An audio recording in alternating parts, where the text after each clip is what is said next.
Welcome to the Banker Lamp. Please enjoy the video. In this video, I will explain how to fix a Chevy Cruze window off track. First, listen for any unusual noises when operating the window. Check if the window moves at all, even slightly, or if it's completely stuck.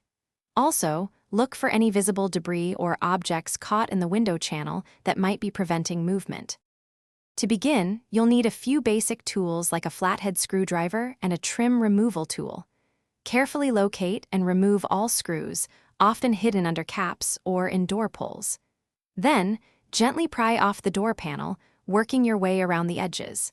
Be mindful of any electrical connectors attached to the panel.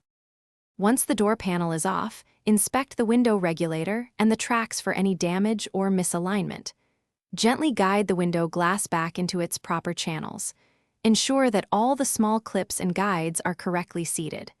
Sometimes, a simple push and wiggle can realign it, but be gentle. Before fully reassembling, connect the window switch and test the window's movement up and down. Make sure it operates smoothly without catching. Once satisfied, carefully reattach the door panel, ensuring all clips snap into place and screws are tightened. Finally, confirm the window seals properly. Thanks for watching. If this was helpful, leave a like and consider subscribing. See you next time.